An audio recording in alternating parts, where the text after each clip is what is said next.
राम राम सभी को। आज हम सोमवती अमावस्या की कथा सुनेंगे। सोमवती अमावस्या की कथा सुनने से पहले हाथ में चावल या फूल ले लेना चाहिए। फूल लेकर चावल लेकर ही हाथ में कथा सुनेंगे। एक गांव के अंदर एक ब्राह्मण रहता था। ब्राह्मण और ब्राह्मणी बहुत ही आनंद और मंगल से रहते थे। उनके 7 बेटे और 1 बेटी थी। 7 बेटों का विवाह हो चुका था, बेटी अभी कंवारी थी। एक दिन ब्राह्मण के घर में एक साधु महात्मा आए। साधु महात्मा भिक्षा मांगने लगे। जब ब्राह्मण की बेटी भिक्षा लेकर आई तो साधु ने भिक्षा लेने से इनकार कर दिया। वहीं जब उनके बेटे की बहू भिक्षा लेकर आई तो साधु महात्मा ने बड़े प्रेम से उनसे भिक्षा ले ली। यह देखकर ब्राह्मण की बेटी जोर जोर से रोने लगी और रोते रोते अपनी माँ के पास आई। तब ब्राह्मणी ने पूछा कि तुम क्यों रो रही हो? तब उसकी बेटी ने बताया कि बाहर एक साधु आया है। जब मैंने उनको भिक्षा दी तब उन्होंने नहीं ली और भाभी के हाथ से उन्होंने भिक्षा ले ली। यह सब सुनकर ब्राह्मणी बाहर आई और साधु महात्मा से पूछने लगी कि हे साधु महात्मा, आप इस तरीके से भेदभाव क्यों करते हैं? आपने मेरी बेटी के हाथ से भिक्षा नहीं ली और बहू के हाथ से भिक्षा ले ली। इस तरीके से देखिए वो लड़की कितना रो रही है। तब साधु महात्मा ने बताया कि हे ब्राह्मणी, मैं तुम्हारी बेटी के हाथ से भिक्षा नहीं ले सकता क्योंकि उसके भाग्य में सुहाग नहीं है, उसके दुहाग लिखा है। फेरे लेते समय ही वह विधवा हो जाएगी। यह सुनकर ब्राह्मणी बहुत चिंतित हो गई और उसने साधु महात्मा के पैर पकड़ लिए और कहा, हे महात्मा, जब आपको इतना सब पता है तो आपको इतना भी पता होगा कि इस समस्या का हल क्या है। हम कैसे इसको टाल सकते हैं, इस आने वाली समस्या को कैसे रोक सकते हैं। हे प्रभु, हमें इस मुसीबत से बचने का कोई उपाय बताइए। तब साधु महात्मा ने बताया कि अगर कोई सोमवती अमावस्या का व्रत करता हो और अपने व्रतों का फल तुम्हारी बेटी को दे दे तो तुम्हारी बेटी का भाग्य सुधर सकता है। तब ब्राह्मणी ने कहा, हे प्रभु, आपने जब इतना सब कुछ बताया है तो ये भी बता दीजिए कि ये सोमवती अमावस्या का व्रत कौन करता है। तब तपस्वी साधु ने कहा, मैं बता तो दूंगा लेकिन बहुत कठिन है। तब ब्राह्मणी ने कहा, आप बस बता दीजिए, कितना भी कठिन क्यों न हो, हम सब कर लेंगे। तब तपस्वी साधु ने बताया कि 7 समुंदर पार शोभा दोबन रहती है। वह दोबिन हर सोमवती अमावस्या का व्रत करती है। अगर वह अपने व्रतों का सारा पुण्य तुम्हारी बेटी को दे दे तो तुम्हारी बेटी का दुहाग सुहाग में बदल जाएगा। तो इतना सुनकर ब्राह्मणी अंदर आई और अपने 7 बेटे और बहुओं को इकट्ठा किया और कहा कि तुम लोग शोभा दोबन के पास जाकर उससे अपनी बहन के लिए सुहाग लेकर आओ। तभी सभी बेटे और बहुओं ने मना कर दिया। तब ब्राह्मण ब्राह्मणी खुद ही चलने लगे। जब वह चलने लगे तो उनकी बड़ी बहू और बड़ा बेटा उनके पास आए और कहा, माँ, पिताजी, आप रहने दो, हम दोनों जाएंगे अपनी बहन के लिए सुहाग मांगने। ब्राह्मण के बेटा बहू चलने लगे। चलते चलते एक वन में आ गए और चलते चलते थक भी गए तो उन्होंने थोड़ा आराम करने की सोची। एक पेड़ के नीचे वे दोनों आराम करने लगे। उसी पेड़ के नीचे एक सांप का बिल था। उसी के अंदर एक सांप रहता था और उसके पेड़ के ऊपर सोन चिड़ैया रहती थी। सोन चिड़िया जब भी अपने बच्चों के लिए दाना लेने बाहर जाती, सांप अपने बिल से बाहर निकलता और उसके बच्चों को खा जाता। आज पेड़ के छांव में मुसाफिर रुके हुए थे तो सांप डर के मारे बाहर नहीं निकला और जब शाम को सोन चिड़िया वापस आई तो अपने बच्चों को हंसता खिलखिलाता देखकर बहुत प्रसन्न हो गई और अपने बच्चों को खाना खिलाने लगी।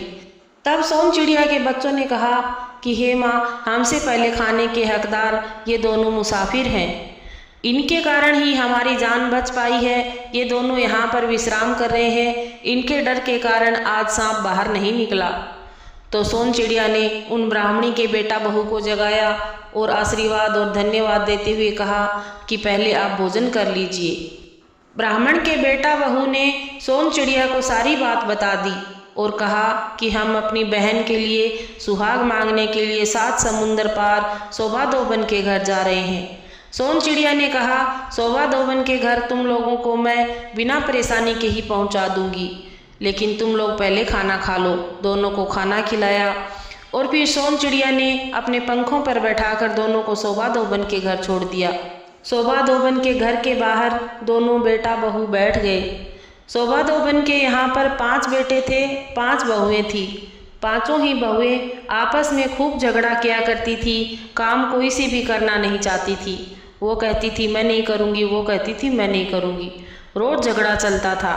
ब्राह्मण के बेटा बहू ने एक उपाय सोचा कि आज से हम इस शोभा धोबन का सारा काम कर दिया करेंगे, फिर ये खुश होकर जब हमें आशीर्वाद देगी तो हम अपनी बहन के लिए सुहाग मांग लेंगे।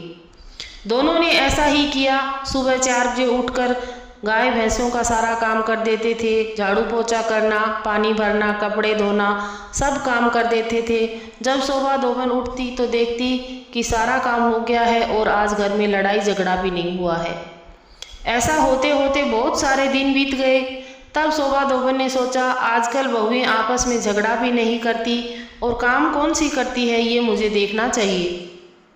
तब शोभा धोबन एक रात सुबह जल्दी उठकर छुप कर बैठ गई और सोचा कि देखती हूँ आज कौन सी काम करती है। सब बहुएं लेट देर तक सोई रहती हैं, तो फिर ये काम कौन करके जाता है। तभी ब्राह्मण के बेटा बहू आए और फटाफट काम करने लगे। तब शोभा धोबन ने उनका हाथ पकड़ लिया और कहा कि तुम लोग कौन हो और तुम क्यों हमारे यहाँ पर इतना सारा काम कर रहे हो, तुम लोगों को क्या चाहिए।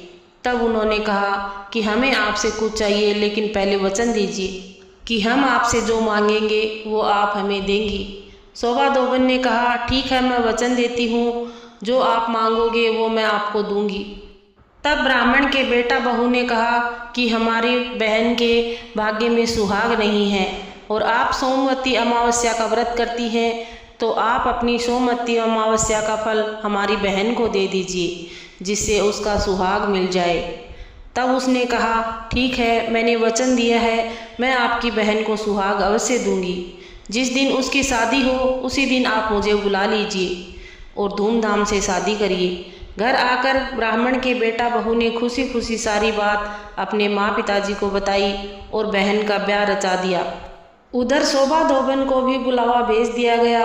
शोभा धोबन ने घर से चलते समय अपने बेटा बहू को कहा कि जब तक मैं वापस न आ जाऊं, घर से कोई भी चीज़ बाहर नहीं जाना चाहिए। घर का कचरा भी घर से बाहर नहीं फेंकना, कोई भी चीज़ घर से बाहर नहीं जानी चाहिए। बहू ने कहा ठीक है माँ जी, ऐसा ही करेंगे। शोभा धोबन चल पड़ी। उधर ब्राह्मण की बेटी की शादी होने वाली थी। फेरे बैठ गए। जब फेरे होने लगे तो दूल्हे को चक्कर आए और चक्कर आकर गिर पड़ा। उधर शोभा धोबन भी बैठी हुई थी सामने। तुरंत उठकर आई, हाथ में पानी लेकर अपनी सारी सोमवती अमावस्या का फल उस ब्राह्मण की बेटी को दिया और उसको दामाद को पानी के छींटे दिए। तुरंत दामाद खड़ा हो गया, हर हर करते बैठा हो गया और फेरे हो गए। धूमधाम से ब्राह्मण की बेटी अपने घर चली गई। उधर शोभा धोबन अपने घर को चली। शोभा धोबन ने अपना सारा पुण्य ब्राह्मण की बेटी को दे दिया था, तो उसका पुण्य खत्म हो गया और उसके यहाँ पर उसके बेटे की मृत्यु हो गई। गांव के लोग उसके बेटे को लेके जाने लगे, तो उसकी बहू ने कहा कि हम अब यहाँ से इनको लेके जाने नहीं देंगे, क्योंकि हमारी सास ने मना किया है कि मैं जब तक घर पे नहीं आऊँ तब तक घर से कोई भी चीज़ बाहर नहीं जानी चाहिए, तो हम इनको बाहर नहीं लेके जाने देंगे। गांव वालों ने बहुत समझाया, लेकिन उनकी बहुएं नहीं मानी और जिद पर अड़ी रही। उधर शोभा धोबन घर की तरफ चल रही थी, तो रास्ते में सोमवती अमावस्या आई। सोमवती अमावस्या आई। शोभा धोबन का नियम था, रास्ते में एक तालाब के पास नहाकर उसने एक पीपल का पेड़ देखा। पीपल के पेड़ के पास जाकर वहीं छोटे मोटे 108 पत्थर इकट्ठा कर लिए और 108 फेरियां लगाई।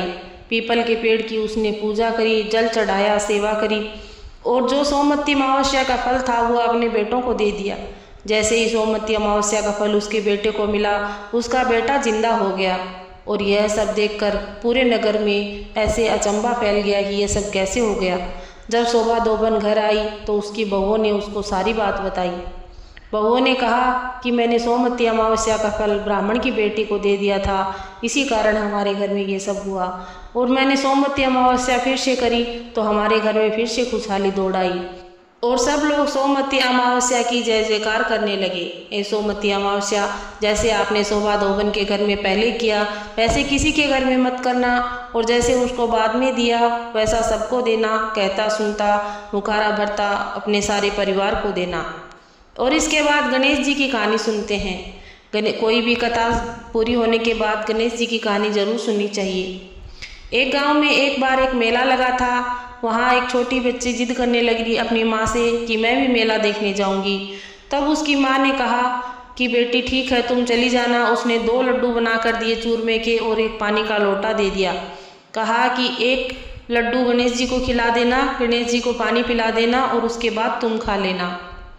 लड़की लड्डू लेकर गणेश जी के सामने बैठ गई। गणेश जी आए नहीं। सुबह से शाम हो गई। सब लोग मेला देखकर वापस अपने घर लौट गए। लड़की वहीं बैठी रही। तो गणेश जी ने मन ही मन सोचा अगर मैंने इसको दर्शन नहीं दिए तो ये लड़की यहीं बैठी रहेगी और ये इसके लिए सही नहीं रहेगा। तब गणेश जी ने छोटे बच्चे का रूप धरकर उसके सामने आए और लड़की के पास आकर उसके हाथ से लड्डू लेकर खाने लगे। तब उसने गणेश जी को लड्डू खिलाया और पानी पिया। उसके बाद खुद लड्डू खाया और फिर लड्डू खाने के बाद खुद पानी पिया। तब गणेश जी ने सोचा कि इसको कुछ वरदान दे देता हूँ। तब उस गणेश जी ने लड़की से कहा कि ये लड़की तुम्हें कुछ चाहिए तो बताओ। लड़की सोचने लगी कि गणेश जी मुझे क्या देना चाहते हैं, मैं गणेश जी से क्या मांगूँ, धन दौलत मांगूँ, रुपया पैसा मांगूँ, ज़मीन जायदाद मांगूँ, अच्छा घर परिवार मांगूँ या फिर क्या मांगूँ। तब गणेश जी ने कहा हे लड़की, हे बच्ची, जो तुमने जो सोचा है वो सब तुम्हारे पास हो जाएगा। यह सब कहकर गणेश जी अंतर्ध्यान हो गए और लड़की जब अपने घर आई तो अपने घर में अपने घर की जगह महल मालिया खड़ा है और उसके घर में खूब खुशहाली दौड़ रही है। लड़की ने अपनी माँ से कहा हे माँ ये सब कैसे हो गया। तो उसकी माँ ने उसको समझाते हुए कहा कि यह सब हमको गणेश जी महाराज ने दिया है। हे गणेश जी महाराज, जैसा उस छोटी बच्ची को दिया वैसा सबको देना, कहते सुनते हुंकारा भरते अपने सारे परिवार को देना। जय हो गणेश जी महाराज की, जय हो सोमवती अमावस्या की। ये कथा सभी सुनने वालों को राम राम, जय श्री राम।